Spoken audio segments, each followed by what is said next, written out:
ಯಾರ ಸಹಾಯವೂ ಇಲ್ಲದೆ ಯಾರು ಬೇಕಾದರೂ ಅತ್ಯಂತ ಬಡವನಿಂದ ಹಿಡಿದು ಕೋಟ್ಯಧಿಪತಿ ಶ್ರೀಮಂತನವರೆಗೂ ಯಾರು ಬೇಕಾದರೂ ಸುಲಭವಾಗಿ ಮಾಡಬಹುದಾದ ಒಂದು ರಹಸ್ಯ ಕೆಲಸ ಹೊಂದಿದೆ.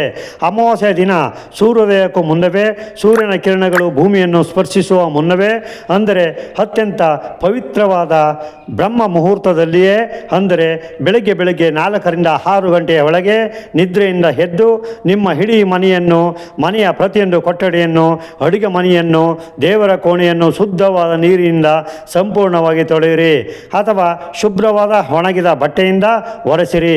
ಆದರೆ ಇಲ್ಲಿ ನೀವು ಅತ್ಯಂತ ಮುಖ್ಯವಾಗಿ ಗಮನಿಸಬೇಕಾದ ವಿಚಾರ ಹೊಂದಿದೆ. ಕೇವಲ ಬರೀ ಸಾಮಾನ್ಯ ನೀರಿನಿಂದ ಎಂದಿಗೂ ನೆಲವನ್ನು ಒರೆಸಬೇಡಿ. ನೀರು ಒರೆಸುವಾಗ ನೀವು ಬಳಸುವ ಆ ಬಕೆಟ್ ನೀರಿಗೆ 1 ಹಿಡಿ ಕಲ್ಲು ಉಪ್ಪನ್ನು, ಅಂದರೆ ಸಮುದ್ರದ ಉಪ್ಪನ್ನು ಮತ್ತು 1 ಚಿಟಿಕೆ ಶುದ್ಧವಾದ ಕಲಬೆರಕೆ ಇಲ್ಲದ ಅರಿಶಿನವನ್ನು ಕಡ್ಡಾಯವಾಗಿ ಮರೆಯದೆ ಬೆರೆಸಿ. ಸಮುದ್ರದ ಅಗಾಧ ಆಳದಿಂದ ಹುಟ್ಟಿ ಬರುವ ಗಂಗೆಯ ಅಂಶವಾಗಿರುವ ದೇವತೆಗಳು ಮತ್ತು ದಾನವರು ಸೇರಿ ಮಾಡಿದ ಸಮುದ್ರ ಮಂಥನದಲ್ಲಿ ಸಾಕ್ಷಾತ್ ಮಹಾಲಕ್ಷ್ಮೀ ದೇವಿಯೊಂದಿಗೆ ಅಮೃತದೊಂದಿಗೆ ಜನಿಸಿದ ಈ ಕಲ್ಲುಪ್ಪಿಗೆ ಈ ಬ್ರಹ್ಮಾಂಡದ ಯಾವುದೇ ನಕಾರಾತ್ಮಕ ಶಕ್ತಿಯನ್ನು, ಯಾವುದೇ ಕಷ್ಟಗಳನ್ನು, ಎಂಥವುದೇ ದೃಷ್ಟಿದೋಷಗಳನ್ನು, ಮನೆಯ ಮುಂದೆ ಮೂಲೆಗಳಲ್ಲಿ ಅಡಗಿರುವ ದುಷ್ಟಶಕ್ತಿಗಳನ್ನು ಸಂಪೂರ್ಣವಾಗಿ ಬೃಹತ್ ಮ್ಯಾಗ್ನೆಟ್ನಂತೆ ತನ್ನೊಳಗೆ ಹೀರಿಕೊಳ್ಳುವ, ಬೇರು ಸಹಿತ ಕಿತ್ತು ಹಾಕುವ, ಸುಟ್ಟು ಹಾಕುವ ಅಗಾಧವಾದ ಮನುಷ್ಯನ ಊಹೆಗೂ ನಿಲಕದ ದೈವಿಕ ಶಕ್ತಿ ಇದೆ. ಉಪ್ಪು ಮನೆಯಲ್ಲಿರುವ ದಾರಿದ್ರ್ಯವನ್ನು, ಅಶುಭವನ್ನು, ರೋಗ ರುಜಿನಗಳನ್ನು ಓಡಿಸಿದರೆ ಅತ್ಯಂತ ಮಂಗಳಕರವಾದ ದೇವತೆಗಳಿಗೆ ಪ್ರಿಯವಾದ ಅರಿಶಿನವು ಮನೆಗೆ ದೈವಿಕತೆಯನ್ನು, ಶುಭವನ್ನು, ಆರೋಗ್ಯವನ್ನು ತರುತ್ತದೆ. ಉಪ್ಪು ಮತ್ತು ಅರಿಶಿನ ಬೆರೆಸಿದ ಈ ದಿವ್ಯವಾದ ನೀರಿನಿಂದ ಮನೆಯನ್ನು ಶುದ್ಧಗೊಳಿಸಿದ ತಕ್ಷಣವೇ ಆ ಮನೆಯ ಕಲ್ಲಿನ ಗೋಡೆಗಳಲ್ಲಿ, ಮರದ ಬಾಗಿಲುಗಳಲ್ಲಿ, ಅಂಗಳದಲ್ಲಿ ವರ್ಷಗಳಿಂದ ಅಂಟಿಕೊಂಡಿರುವ ದಾರಿದ್ರ್ಯ ಕಳೆ, ಸೌಭಾಗ್ಯದ ಛಾಯೆ ಕ್ಷಣಾರ್ಧದಲ್ಲಿ ಸಂಪೂರ್ಣವಾಗಿ ಶಾಶ್ವತವಾಗಿ ನಾಶವಾಗಿ ಮನೆಯಲ್ಲಿ ಒಂದು ದಿವ್ಯವಾದ, ಅತ್ಯಂತ ಪ್ರಶಾಂತವಾದ ಸಕಾರಾತ್ಮಕ ಶಕ್ತಿ, ದೇವತೆಗಳ ಅನುಗ್ರಹ, ಸಾಕ್ಷಾತ್ ಮಹಾಲಕ್ಷ್ಮೀ ದೇವಿಯ ಹೆಜ್ಜೆ ಗುರುತುಗಳು ಮೂಡಲಾರಂಭಿಸುತ್ತವೆ. ಮನೆಯ ವಾತಾವರಣವೇ ಸಂಪೂರ್ಣವಾಗಿ ಬದಲಾಗಿ ಹಗುರವಾದಂತೆ ನಿಮ್ಮ ತಲೆಯ ಮೇಲಿದ್ದ ಯಾವುದೋ ದೊಡ್ಡ ಭಾರ, ಗುಡ್ಡದಷ್ಟು ಕಷ್ಟ ಒಮ್ಮೆಲೆ ಇಳಿದಂತೆ ನಿಮಗೆ ಖುದ್ದಾಗಿ ನಿಮ್ಮ ಮನಸ್ಸಿಗೆ ಭಾಸವಾಗುತ್ತದೆ.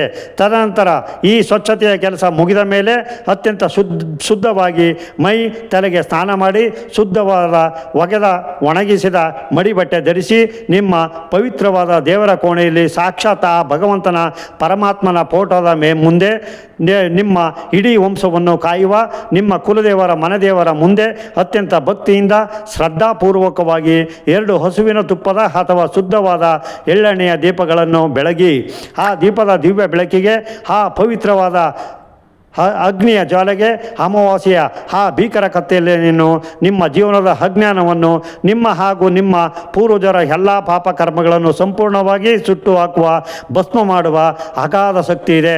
ದೀಪದ ಆ ಜ್ವಾಲೆಯು ಕೇವಲ ಬೆಂಕಿಯಲ್ಲ, ಅದು ಸಾಕ್ಷಾತ್ ಪರಮಾತ್ಮನ ಅಗ್ನಿ ಜೀವನ ಜ್ಞಾನದ ಸ್ವರೂಪ. ದೀಪವನ್ನು ಹಚ್ಚಿದ ನಂತರ ನೆಲದ ಮೇಲೆ ನೇರವಾಗಿ ಕುಳಿತದೆ.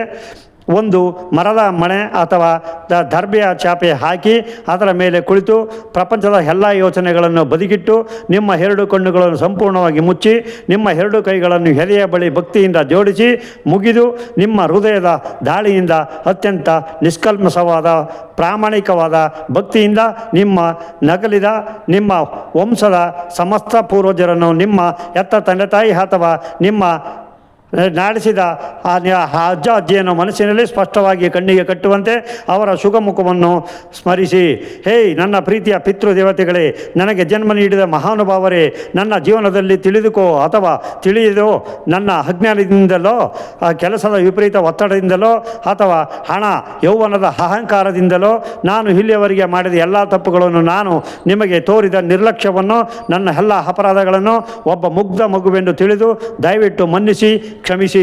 ನಿಮ್ಮದೇ ಮಾಂಸರಕ್ತವಾದ ನನ್ನ ಮೇಲೆ, ನಿಮ್ಮ ಹೆಸರನ್ನೇ ಈ ಸಮಾಜದಲ್ಲಿ ಉಳಿಸುತ್ತಿರುವ ನನ್ನ ಮೇಲೆ, ನನ್ನ ಈ ಪುಟ್ಟ ಮುಗ್ಧ ಕುಟುಂಬದ ಮೇಲೆ, ನಿಮ್ಮ ಪ್ರೀತಿಯ ಮೊಮ್ಮಕ್ಕಳ ಮೇಲೆ ನಿಮ್ಮ ಅಪಾರವಾದ ಕರುಣೆಯ ವಾತ್ಸಲ್ಯದ ಪ್ರೀತಿಯ ಆಶೀರ್ವಾದ ಸದಾಕಾಲ ಬೆಂಗವಲಾಗಿ ರಕ್ಷಾ ಕವಚವಾಗಿ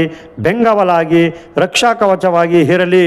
ನಮ್ಮ ಮನೆಯ ನಾವು ಅನುಭವಿಸುತ್ತಿರುವ ಈ ಹೇಳಲಾಗದ ಕಷ್ಟಗಳನ್ನು ನಾವು ಪ್ರತಿದಿನ ಪಡುತ್ತಿರುವ ಈ ನರಕ ಯಾತನೆಯನ್ನು ತೀರಿಸಲಾಗದ ಕುತ್ತಿಗೆಗೆ ಬಂದಿರುವ ಸಾಲದ ಬಾಧೆಯನ್ನು ನಮ್ಮನ್ನು ಹಿಂಡುತ್ತಿರುವ ಈ ಬಡತನವನ್ನು ಬಿಡದೆ ಕಾಡುತ್ತಿರುವ ಈ ಎಲ್ಲ ಕಾಯಿಲೆಗಳನ್ನು ಶತ್ರುಗಳ ಕಾಟವನ್ನು ನೀವೇ ಖುದ್ದಾಗಿ ನಿವಾರಣೆ ಮಾಡಿ ನಮ್ಮನ್ನು ಕಾಯಿರಿ, ನಮಗೆ ದಾರಿ ತೋರಿಸಿ. ನಿಮ್ಮ ರಕ್ಷಣೆ ಮತ್ತು ಆಶೀರ್ವಾದವಿಲ್ಲದೆ ನಾನು ಈ ಭೂಮಿಯ ಮೇಲೆ ನೆಮ್ಮದಿಯಿಂದ ಒಂದು ಹೆಜ್ಜೆಯನ್ನು ಇಡಲಾರೆ ಎಂದು ಮನಸ್ಸಾರೆ ಕಣ್ಣೀರಿಟ್ಟಾಗ ಗದ್ದಲಿದ ಕಂಠದಿಂದ ಸಂಪೂರ್ಣ ಶರಣಾಗತಿಯಿಂದ ಭಕ್ತಿಭಾವದಿಂದ ಪ್ರಾರ್ಥಿಸಿ.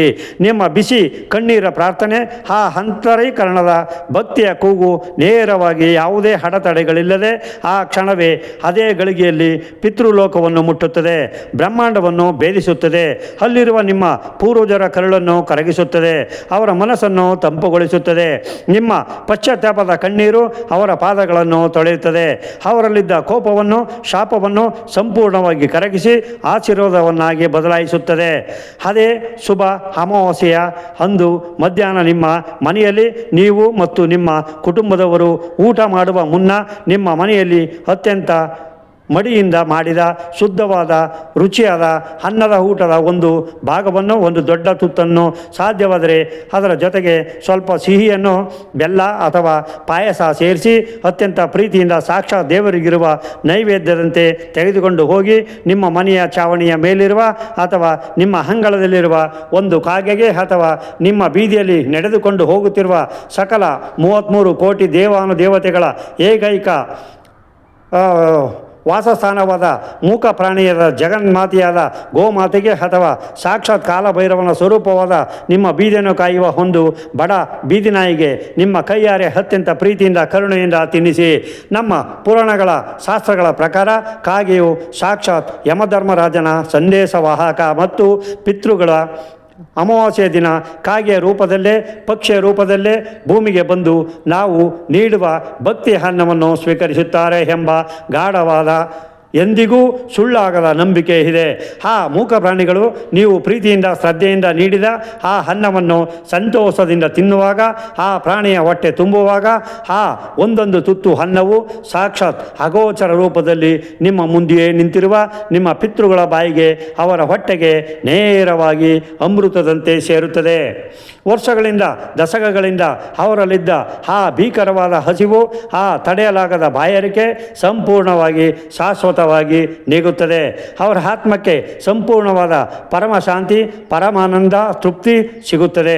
ನಿಮ್ಮ ಈ ಒಂದು ಸಣ್ಣ ನಿಸ್ವಾರ್ಥ ದಾನದಿಂದ, ಈ ಪ್ರೀತಿಯ ಊಟದಿಂದ ಸಂಪೂರ್ಣವಾಗಿ ಸಂತೃಪ್ತರಾದ ನಿಮ್ಮ ಪಿತೃಗಳು ದೇವತೆಗಳಿಗಿಂತಲೂ ತ್ರಿಮೂರ್ತಿಗಳಿಗಿಂತಲೂ ಮಿಗಿಲಾಗಿ ಪ್ರಸನ್ನರಾಗಿ ನಿಮ್ಮ ಜೀವನದಲ್ಲಿರುವ ಎಂತಹದೇ ಕಠೋರ ದಾರಿದ್ರ್ಯವಿದ್ದರೂ, ಎಂತಹದೇ ತೀರಿಸಲಾಗದ ಬೆಟ್ಟದಂತಹ ಜನ್ಮಾಂತರದ ಸಾಲದ ಬಾಧೆ ಇದ್ದರೂ, ಎಷ್ಟೇ ವರ್ಷಗಳ ದಶಕಗಳ ದೀರ್ಘಕಾಲದ ಸಂತಾನಹೀನತೆ ಇದ್ದರೂ, ಎಂತಹ ಕಠಿಣವಾದ ಗ್ರಹ ದೋಷಗಳು ಇದ್ದರೂ ಅದನ್ನು ಕೇವಲ ಕ್ಷಣಾರ್ಧದಲ್ಲಿ ಸಂಪೂರ್ಣವಾಗಿ ಭಸ್ಮ ಮಾಡಿ ಕರಗಿಸಿ ನಿಮ್ಮ ಜೀವನವನ್ನು ಕಲ್ಲಿನ ಮುಳ್ಳಿನ ಅತ್ಯಂತ ಕಷ್ಟದ ದಾರಿಯಿಂದ ಹೂವಿನ ಹಾಸಿಗೆಯಂತೆ, ಸುಂದರವಾದ ಉದ್ಯಾನವನದಂತೆ ಅತ್ಯಂತ ಸುಂದರಗೊಳಿಸುತ್ತಾರೆ. ನಿಮ್ಮ ಮನೆಗೆ ನೀವು ಕನಸಿನಲ್ಲೂ ಊಹಿಸದಷ್ಟು ಸುಖ, ಶಾಂತಿ, ನೆಮ್ಮದಿ ಮತ್ತು ಅಕ್ಷಯವಾದ ಎಂದಿಗೂ ಕರಗದ, ಯಾರಿಂದಲೂ ಕದಿಯಲಾಗದ ಕುಬೇರನಂತಹ ಐಶ್ವರ್ಯವನ್ನು ಕರುಣಿಸುತ್ತಾರೆ.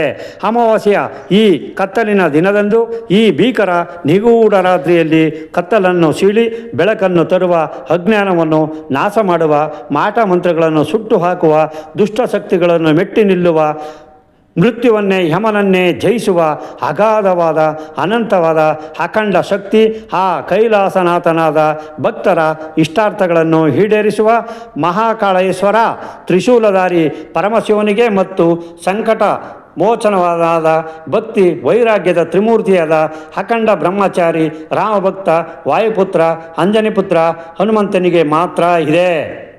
ಅಮಾವಾಸ್ಯೆಯಂದು ಪ್ರತಿಯೊಬ್ಬರ ಜಾತಕದಲ್ಲಿ ಕರ್ಮ ಫಲದಾತ ನ್ಯಾಯಾಧೀಶ ಶನಿದೇವನ ಪ್ರಭಾವ, ನವಗ್ರಹಗಳ ವಕ್ರದೃಷ್ಟಿ, ರಾಹು ಕೇತುಗಳ ದೋಷದ ಪ್ರಭಾವ ಬಹಳ ತೀವ್ರವಾಗಿರುತ್ತದೆ, ವಿಪರೀತವಾಗಿರುತ್ತದೆ.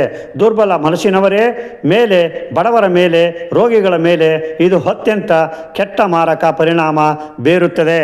ಆದರೆ ವೀಕ್ಷಕರೇ, ಯಾರು ಅಮಾವಾಸ್ಯೆಯ ದಿನ ಬೆಳಗ್ಗೆ ಎದ್ದ ತಕ್ಷಣ ಅಥವಾ ಸಂಜೆ ಸೂರ್ಯಾಸ್ತದ ನಂತರ ಅತ್ಯಂತ ಭಕ್ತಿ ಭಕ್ತಿಯಿಂದ ಮೈಲಿಗೆಯಿಂದ ಕನಿಷ್ಠ ಒಮ್ಮೆಯಾದರೂ ಮನಸ್ಸನ್ನೇ ಕೇಂದ್ರೀಕರಿಸಿ ಹನುಮಾನ್ ಚಾಲೀಸ್ನನ್ನು ಅಥವಾ ರಾಮನಾಮವನ್ನು ಪಠಿಸುತ್ತಾರೋ ಯಾರು ಮಹಾ ಬಲಶಾಲಿಯಾದ ಮಾರುತಿಯ ಪಾದಗಳಿಗೆ ಸಂಪೂರ್ಣವಾಗಿ ಅಹಂಕಾರ ಬಿಟ್ಟು ಶರಣಾಗತರಾಗುತ್ತಾರೋ ಅಂತಹ ಕೆಟ್ಟ ರಾಮಭಕ್ತರ ಹತ್ತಿರ ಸುಳಿಯಲು ಕೂಡ ಅವರ ಮನೆಯ ಕಾಂಪೌಂಡ್ ಪ್ರವೇಶಿಸಲು ಕೂಡ ಅವರ ನೆರಳನ್ನು ಕಣ್ಣೆತ್ತಿ ನೋಡಲು ಅಥವಾ ಮುಟ್ಟಲು ಕೂಡ ಸಾಕ್ಷಾತ್ ಆ ಸನ್ನಿಧಿಯವನಿಗೂ ಯಾವುದೇ ಯಮಸ್ವರೂಪಿ ಕಾಲಪುರುಷನಿಗೂ ಜಗತ್ತಿನ ಯಾವುದೇ ಪ್ರಬಲವಾದ ಮಾಟ ಮಂತ್ರದ ದುಷ್ಟ ಶಕ್ತಿಗಳಿಗೂ ಅಘೋರಿಗಳಿಗೂ ಭೂತ ಪ್ರೇತ ಪಿಶಾಚಿಗಳಿಗೂ ಕಿಂಚಿತ್ತೂ ಎಳ್ಳಷ್ಟು ಧೈರ್ಯವಿರುವುದಿಲ್ಲ.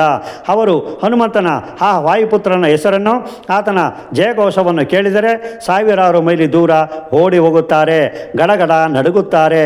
ಹನುಮಂತನ ಆ ಅಭೇದ್ಯವಾದ ವಜ್ರದಂತಹ ಯಾರಿಂದಲೂ ಭೇದಿಸಲಾಗದ ರಕ್ಷಾ ಕವಚ ಆ ಮನೆಯನ್ನು, ಆ ಕುಟುಂಬವನ್ನು, ಆ ಮನೆಯಲ್ಲಿರುವ ಪ್ರತಿಯೊಬ್ಬ ಮುಗ್ಧ ಮಕ್ಕಳನ್ನು ಸಮಸ್ತ ವಿಪತ್ತುಗಳಿಂದ, ಅಪಘಾತಗಳಿಂದ, ರೋಗಗಳಿಂದ ಬಂಡಿಯಂತೆ ವಜ್ರದ ಗುರಾಣಿಯಂತೆ ಸದಾ ಕಾಲ ಹಗಲಿರುಳು ಕಾಯುತ್ತದೆ.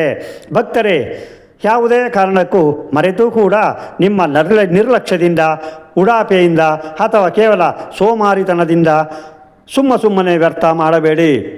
ಇದನ್ನು ಕೇವಲ ಒಂದು ಭಯದ ಅಶುಭ ದಿನವನ್ನಾಗಿ, ಮೂಢನಂಬಿಕೆಯ ದಿನವನ್ನಾಗಿ ನೋಡದೆ ನಿಮ್ಮ ಇಡೀ ಜೀವನವನ್ನು, ನಿಮ್ಮ ಮಕ್ಕಳ ಉಜ್ವಲ ಭವಿಷ್ಯವನ್ನು ಸಂಪೂರ್ಣವಾಗಿ ಉದ್ಧಾರ ಮಾಡುವ, ನಿಮ್ಮ ಹಿಂದಿನ ಜನ್ಮದ ಪಾಪಗಳನ್ನು ಕರ್ಮಗಳನ್ನು ತೊಳೆದು ಗಂಗೆಯಂತೆ ಶುದ್ಧ ಮಾಡುವ, ನಿಮ್ಮ ಮನೆಯಲ್ಲಿ ಮಹಾಲಕ್ಷ್ಮೀ ದೇವಿಯನ್ನು, ಧೈರ್ಯಲಕ್ಷ್ಮಿ, ಧಾನ್ಯಲಕ್ಷ್ಮಿ ಸೇರಿದಂತೆ ಅಷ್ಟಲಕ್ಷ್ಮಿಯರನ್ನು ಶಾಶ್ವತವಾಗಿ ನಿಮ್ಮ ಮನೆಯಲ್ಲೇ ನೆಲೆಸುವಂತೆ ಮಾಡುವ ಒಂದು ಅತ್ಯಂತ ಸುವರ್ಣ ಅತ್ಯಮೂಲ್ಯವಾದ ದೇವತೆಗಳೇ, ನಿಮಗೆ ಕರುಣಿಸಿದ ದೈವಿಕ ಅವಕಾಶವನ್ನಾಗಿ ಬದಲಾಯಿಸಿಕೊಳ್ಳಿ, ಸದುಪಯೋಗಪಡಿಸಿಕೊಳ್ಳಿ.